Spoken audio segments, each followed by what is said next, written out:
Allons voir ce qu'a pensé de cette autre défaite du Canadien contre les Sabres hier notre agitateur Antoine Roussel, que l'on rejoint au Centre d'excellence Sport Roussel à Ville-de-Saguenay. Antoine, comment ça va? Salut Jean-Charles, ça va bien aujourd'hui. Mais écoute, prêt pour encore une grosse soirée avec JC, prêt pour une autre grosse soirée. Là, ce soir, on va voir les Saguenayens.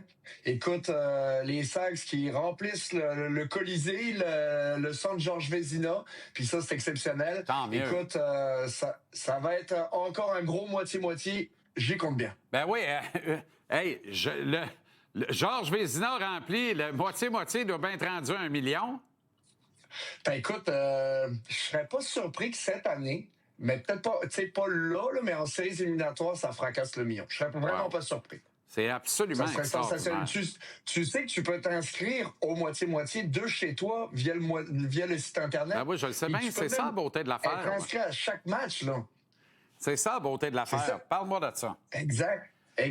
OK, faux départ pour le Canadien hier. La faute à qui? La faute à quoi? Mauvaise préparation, mauvaise exécution, manque de concentration de l'effectif, erreur Montembeault. Ça a flanché où pour toi? Parce que la résultante ou le constat brutal, c'est que le Canadien s'est encore placé en situation de devoir jouer du hockey de rattrapage. Je sais que les kids adorent ça parce que c'est du hockey plus ouvert. En année, il faut que tu te responsabilises sur 60 minutes. Là. Ben, c'est pas supposé être du hockey plus ouvert parce que l'autre équipe, elle ferme le jeu, elle va attendre qu'elle va te faire mal ou justement où ça fait mal parce que au cadran, parce que quand tu ouvres le jeu, ben là c'est là que tu commets des erreurs, t'es moins prudent, puis c'est ça qu'on a vu. Par contre, tu sais, il y avait aucune raison d'être aussi agressif à ce moment-là, quand ton attaquant, quand Kirby Dach n'est pas revenu, n'est pas repositionné. Moi, je trouve qu'on n'était pas prêt. On n'était pas prêt, ça, sur ce premier jeu-là, mentalement, à faire les lectures de jeu. On voulait être agressif, on était prêt, mais pas plus que ça au niveau mental. Ça, c'est une erreur. Par la suite, moi, ce qui m'a dérangé, c'est les erreurs en termes d'engagement. J'ai pas trouvé que le Canadien, dans l'engagement des 50-50, les batailles à 1 contre 1, il gagnait dans le premier 20. Après ça, ça s'est réglé. Mais quand le match a commencé, on n'était tout simplement pas prêt à accoter l'intensité des Sabres, puis ça a fait mal, puis parce que ça fait en sorte qu'on s'est fait déborder sur un but qu'on va voir à l'instant. On était juste plus affamés du côté des Sabres, et ça, pour moi, je trouve ça choquant parce que t'es pas supposé en 1 semaine d'intervalle, te faire surprendre 2 fois par l'intensité d'une équipe. La première défaite contre les Sabres, écoute, je peux vivre avec ça. Parce que des fois, ça arrive, c'est pas parfait.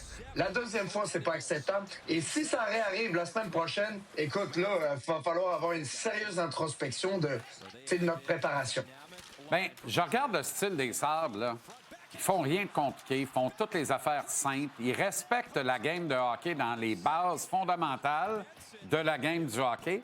Des bases qui se jouent par à peu près tout le monde vers le mois de mars et en série éliminatoire.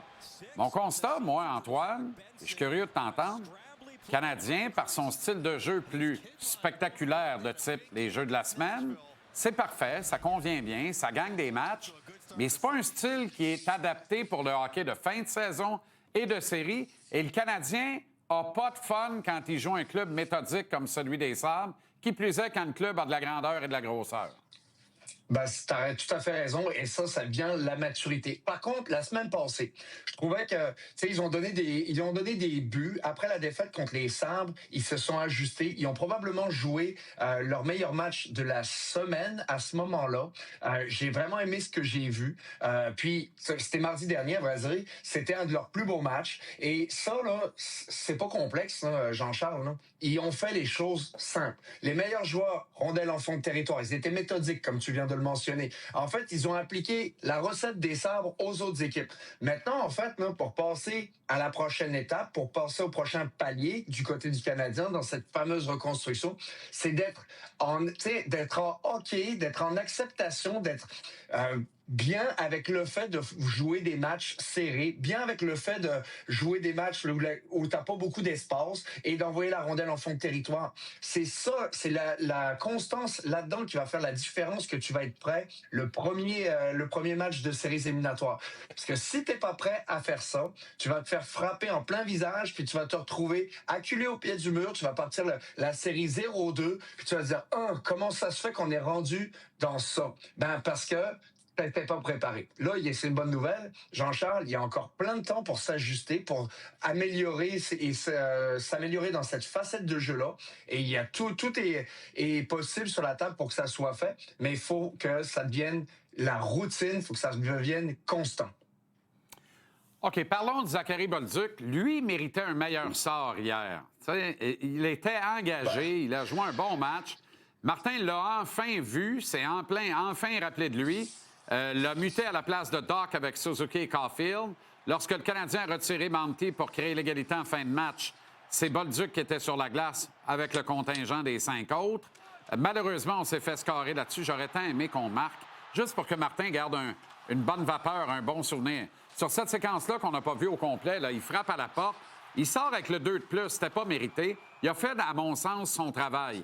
Il n'a pas curlé tranquillement dans le coin, là, comme certains patineurs de fantaisie. Il est resté, il a breaké dans le crease, comme on dit dans le jargon, tu comprends? Puis il est allé prendre la chaleur. Il a joué un bon match engagé. Je sais pas ce que tu en penses. Hein? Ben écoute, c'est le genre de match que j'adore. C'est le genre de match que je veux voir un jeune joueur qui arrive, qui a du talent, mais qui a de la misère à trouver son identité. Je pense que Zachary Bolduc est capable de comprendre en ce moment de la manière dont il joue. Puis je sais qu'il n'y a pas des statistiques incroyables là, dans les derniers matchs. Par contre, il fonctionne. Il crée, on le voit sur la glace. Il est intense. Pour moi, là, c'est ça qui va faire la différence dans... T'es un joueur de la Ligue nationale ou t'es un joueur de la Ligue américaine. On va le regarder avec le tableau. Juste son implication physique dans ces 10 derniers matchs, c'est pas pareil. Pour moi, on voit un gars qui est en évolution, qui a compris que pour se faire une place, pour se faire une niche dans la Ligue nationale, il fallait être différent des autres. Et écoute, c'est quelque chose que je connais très bien, Jean-Charles, se faire une niche à être différent des autres, c'est comme ça que j'ai fait ma place. Exact. Et je vois en ce joueur-là un gars qui est talentueux, qui peut jouer sur un premier trio s'il apporte tout le temps ce bagage-là avec lui. S'il n'est pas capable de le faire, ça va être compliqué. La constance va faire toute la différence là. Mais écoute, le comparable pour moi, pour Zachary Bolduc, puis il est dans l'organisation du Canadien, c'est Alex Burrows. Il peut jouer comme Alex Burrows, avoir le même couteau entre les dents. Je te le dis, Jean-Charles, il va être sur le premier trio, puis il cherche pas d'autres joueurs. Fait que là, il peut te régler plein des problèmes en s'améliorant et en acceptant ce rôle-là. Puis, tu sais, Alex, là, il a bien gagné sa vie. Il a été sur un premier trio, puis il a manqué de gagner la Coupe Stanley. C'est passé à 2 cheveux. Fait que, tu sais, il a une carrière vraiment impressionnante qu'il peut s'inspirer là-dessus. C'est très, très bon. Puis sur le tableau, la stat la plus impressionnante, parce que c'est un coach taser, il a coupé littéralement de moitié ses revirements en territoire défensif. Et ça, là... Ça, c'est tellement important. Tellement important. C'est un killer. C'est là où le coach commence à t'oublier sur le banc. OK, il faut aller très vite. Kirby Dach, on le retire du premier trio. Moi, je comprends de l'avoir muté là à son premier match de retour. Après 3 mois et quart, tu as toujours un bon space quand tu reviens. C'est pas un gars de premier trio, Antoine. Ça le sera jamais. Pour toutes les raisons que tu viens de parler de Zachary Bolduc, la nuance entre Bolduc et Dach à son paroxysme, c'est que Bolduc a plus de hockey offensif dans le corps. Meilleur flair pour le filet. Ben écoute, c'est dur à dire, ça c'est clair, mais dans le cas de... J'ai pas aimé de la façon dont on l'a lancé dans la gueule du loup comme ça. Tu sais, je trouve qu'on lui a pas rendu de faveur, puis j'aurais aimé ça qu'on lui donne un 3-4 matchs, 5 matchs, comme on a donné à Texier sur des trios inférieurs avant de le muter sur le premier trio. Je trouve qu'on l'a mis dans la gueule du loup, dans une position un petit peu vulnérable. Tu sais, tu reviens d'une blessure, là, tu l'aides pas, le jeune. Puis ça, c'est pas correct. J'ai pas trouvé ça correct. Je comprends qu'il y a un jeu de chaise musicale en défense. Là. On peut-tu remettre Carrier, qui joue de façon extraordinaire, avec Hudson, puis on touche pas à ça jusqu'à nouvel ordre, au même titre qu'on peut-tu remettre Jacky dans l'alignement, ainsi que Bled demain soir contre les Bruins? Écoute, c'est de la musique à mes oreilles, Jean-Charles. Écoute, si tu faisais de la claquette en ce moment, ça serait parfait parce que ça accompagnerait ton Tente-moi numéro. pas Parce que trop. c'est parfait, c'est ça que je veux voir. Moi, le carrier qui est pas avec Hudson, c'est enlever son port, son point d'ancrage qui fait la différence, qui permet d'être offensif. Donc, écoute, à suivre, j'ai hâte de voir les changements qu'on va effectuer demain. Gros match de 4 points encore demain. Tu y seras, bien entendu. On regarde C'est ça sûr. avec grand intérêt. Prépare ta belle soute. Puis on se reparle la semaine prochaine. Salut, Antoine. Salut Jean-Charles, ciao. Salut.